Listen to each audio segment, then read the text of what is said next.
Welcome back students. सो आज मैं आप लोगों को देने जा रही हूँ गेस्ट पेपर। ये मई 2026 अटेम्प्ट वालों के लिए वैलिड है, राइट। एक बार अच्छे से समझ लो। ये जो पीडीएफ है ये मैं आप लोगों के साथ शेयर कर दूंगी, so don't worry about that. किसी को अगर इसके अंदर स्क्रीनशॉट लेना होगा तो स्क्रीनशॉट ले सकते हो, ये एक ही पेज। अब मेरी बात को ध्यान से सुन लो, सिर्फ स्क्रीनशॉट से कुछ नहीं होने वाला।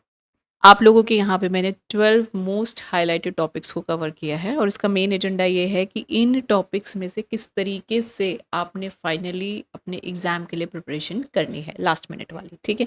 सो एडवांस रूलिंग या फिर एमटीसी की मैं बात करूँ तो इन टॉपिक्स में अगर आप सिर्फ पास्ट ईयर के जो भी क्वेश्चंस हैं सिर्फ उसको भी लास्ट पे पढ़ जाएंगे तो आप लोगों के लिए सफिशेंट है। उसके अलावा एक टॉपिक है अपील्स एंड रिवीजन का। ये हमेशा ही इंस्टीट्यूट जो है पास्ट ईयर के जो क्वेश्चंस होते हैं उसमें एज इट इज़ रिपीट करता है, टेंडेंसी बहुत ज़्यादा है। सो इस केस के अंदर अगर आप प्रीवियस ईयर के क्वेश्चंस जो हैं वो पूरे पूरे कर लेते हैं सॉल्व, तो आप लोगों को उसके अलावा और कुछ करने की ज़रूरत नहीं है, ठीक है।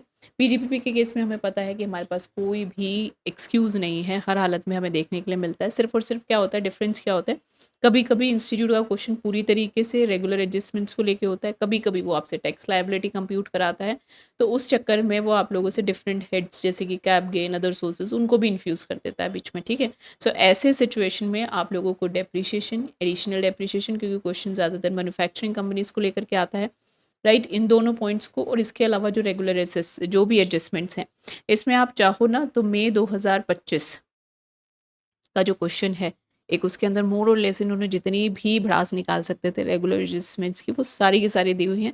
उस क्वेश्चन को आप एक रेफरेंस के लिए सॉल्व कर सकते हो, अपने हाथ से सॉल्व करना, उसे कर लिया तो ऑलमोस्ट आपकी सारी की सारी एडजस्टमेंट कवर है, ये मान के चलो, ठीक है।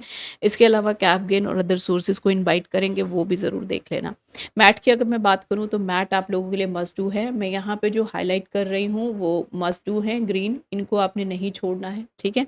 उसके अलावा असेसमेंट प्रोसीजर, ये पूरा का पूरा टॉपिक, ये जो मैंने सेक्शंस लिखे हैं मैंने सिर्फ उन आलसी बच्चों के लिए लिखे हैं जो पूरे के पूरे टॉपिक को रिवाइज नहीं करने चाहते, तो बेटा इनको तो ज़रूर कर जाना। वो सिर्फ वो वाली कैटेगरी वाले होते हैं कि बस मुझे चैप्टर का क्वेश्चन आए मैं कर लूँ, मेरे को बहुत ज़्यादा एक्सपर्टीज़ नहीं चाहिए, बट अदरवाइज असेसमेंट प्रोसीजर को पूरा का पूरा सॉल्व करना, ठीक है। उसके बाद आपका जो टीडीएस और टीसीएस का टॉपिक है, इसके अंदर थोड़ा सा इंस्टीट्यूट को पिछले 4-5 अटेम्प्ट से कहो तो एक भूत सवार हो गया है कि वो वर्सेस वाले जो सेक्शंस हैं उनको पूछता है, आप लोगों को चैलेंज करता है कि आप लोगों को इनकी इन डेप्थ क्लैरिटी पता है, मतलब कि जैसे 194 क्यू वर्सेस 206 सी, इसको दोनों को कि यहाँ आएगा ये केस या यहाँ आएगा, ऐसी आपकी जो इंटेलिजेंस उसे टेस्ट करेगा। या फिर 206 सी 11 ए, इन दोनों के बीच में वो आपसे कंपैरिजन कराएगा कि ये या ये, तो यहाँ पे वो आप लोगों की इन डेप्थ क्लैरिटी देख रहा होता है। तो मुझे लगता है कि ये जो तीनों ही टॉपिक, एक तीसरा टॉपिक इसके अंदर होता है 194 ओ वर्सेस 194 क्यू, तो ये तीनों के तीनों वर्सेस वाले टॉपिक्स जो हैं इससे रिलेटेड पास्ट ईयर के क्वेश्चन मिल जाएं या अभी करंट में आप लोगों को कुछ क्वेश्चन हो तो बहुत ज़रूरी से करके जाओ। बाकी तो देखो टीडीएस टीसीएस में कुछ भी छोड़ने वाला है नहीं, सारे के सारे सेक्शंस को कर लो। 194 जे सी आई ये तो देखना ही है आपने, इनका तो कोई एक्सक्यूज़ नहीं है, राइट। इसके बाद है हमारे पास इंटरनेशनल टैक्सेशन। मुझे बताने की इस पॉइंट पे एटलीस्ट ज़रूरत नहीं है कि आप लोगों के लिए इंटरनेशनल टैक्सेशन कितना इंपॉर्टेंट है, इसमें बहुत सारे टॉपिक्स हैं, राइट।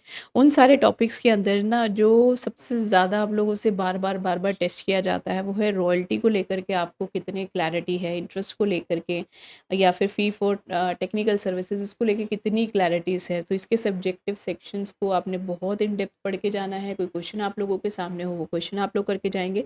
इसके अलावा नॉन रेजिडेंट की इनकम भी कंप्यूट करा ली जाती है, रेजिडेंसी टेस्ट करा ली जाती है। रेजिडेंसी वैसे बहुत कम टेस्ट होती है, बट आप लोगों से रेजिडेंसी टेस्ट कराते हुए छोटी मोटी कंप्यूटेशन वो लोग करा लेते हैं, ठीक है। इसमें आपकी कैप गेन की पकड़ अच्छी होनी चाहिए। इंटरेस्ट, डिविडेंड, रॉयल्टी और बिजनेस इनकम्स, इन इन टॉपिक्स को ही वो पूछेगा जब भी किसी नॉन रेजिडेंट की इनकम को टैक्स कराएगा। इसके अलावा डीटीए के केस में आप लोगों से ना रिलीफ कंप्यूट कराते हैं, तो रिलीफ कंप्यूट कराने वक्त वो दोनों के दोनों सर्कमस्टांसेस दे सकते हैं, डीटीए एग्रीमेंट है या नहीं है। सो ये टॉपिक भी आप लोगों को अच्छे से करके जाना है। ट्रांसफ़र प्राइसिंग में भी हमारे पास कोई एक्सक्यूज़ नहीं है। ट्रांसफ़र प्राइसिंग में दो I have mention few sections, but transfer pricing complete करके जाओ पूरा का पूरा, क्योंकि ये तो आपको कहीं ना कहीं एमसीक्यू में या डिस्क्रिप्टिव में इसको पूरे टॉपिक को ही ये टच करके चलते हैं। तो इंटरनेशनल टॉपिक टैक्सेशन में आपको ये वाला पोर्शन जो है ये मैंडेट है, प्रॉपर से करके जाना है, इसमें कोई एक्सक्यूज़ नहीं आ जाते। अब आ जाते हैं दूसरी बात पे, एएमटी की बात करते हैं। तो एएमटी के केस में आप लोग कोशिश कर सकते हो कि यहाँ पे एलएलपी और वो भी एससीजेड, ये वाला जो क्वेश्चन है, अगर कोई डायरेक्ट क्वेश्चन है नहीं तो जहाँ पे भी आपने इसका समरी नोट पढ़ा है इसको एक बार पढ़ के जाना है। एलएलपी और पार्टनरशिप के केस में तो हमेशा अगर आएगा क्वेश्चन तो ज़्यादातर वो 40B की रेम्यूनरेशन इंटरेस्ट को टेस्ट कर रहा होता है, सम टाइम वो आप लोगों से टैक्स कंप्यूट कराता है, सो वो आप करके जाएंगे।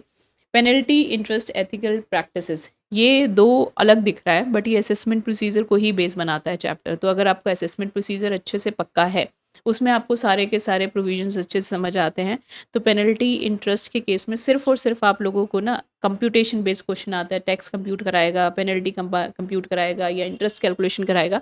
तो इसके लिए आप लोगों को इनके रेट्स और टाइम लिमिट्स बहुत अच्छे से पता होने चाहिए। मिसलेनियस टॉपिक्स, ये जो एक है ना, ये इंपॉर्टेंट हो जाता है समटाइम्स, लेकिन इसमें ना एक फॉर्मेट है करने का इसको, कि आप लोग अपने नोट से तो इसे पढ़ना ही पढ़ना।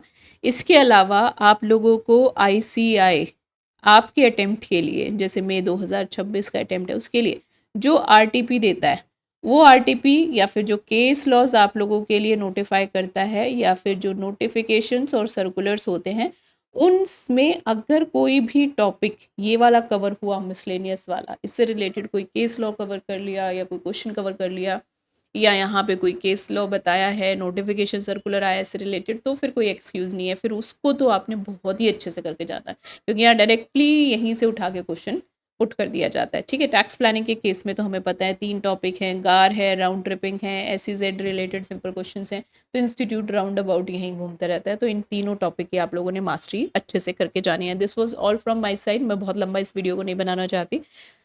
मेरे हिसाब से ये आप लोगों का बहुत ही अच्छा जो है रिजल्ट लेकर के आएगा if you follow the pattern I have told you. इसके बाद अगर किसी स्टूडेंट को ऐसी कोई प्रॉब्लम है कि मुझे ये नहीं समझ में आता कि मैं जब पेपर करने जाता हूँ कि पहले मुझे किस क्वेश्चन को हाथ लगाना चाहिए ताकि स्मूथली 3 आवर्स में एक तो मैं सेल थ्रू कर जाऊँ, मेरा पेपर टाइमली ख़त्म हो जाए, और एक मैं कॉन्फिडेंटली सॉल्व कर पाऊँ कि मुझे ये इतने मार्क्स तो मेरे हाथ में आ गए हैं, तो फिर मुझे कमेंट करके बताना डेफिनेटली।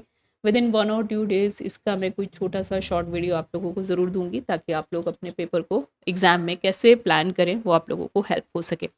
1 शॉट वीडियोस मैंने डाला है, 2 अब तो लेट हो चुका है। ठीक है, एग्ज़ाम्स बिल्कुल सर पे हैं, फिर भी किसी टॉपिक को लेके इशू है तो 2 से ढाई घंटे के अंदर एक पूरे टॉपिक को बिल्कुल स्क्रैच लेवल से लेकर के और बिल्कुल एक्सपर्ट लेवल तक मैंने उसके अंदर डाला हुआ है।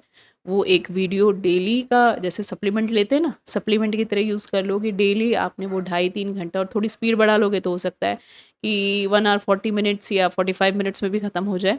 इतने में आप लोगों का वो एक कंप्लीट बैठे बिठाए रिवीजन हो सकता है। और मुझे ज़रूर बताना कि जो भी चीज़ आप सुनो उसका फीडबैक मुझे ज़रूर देना, सो दैट कि मुझे भी पता रहे कि जब मैं कोई वीडियो बनाऊँ तो उसमें मुझे किस चीज़ को टेक केयर करना है। Thank you so much for listening and I hope this is helpful to you. All the very best for your examinations.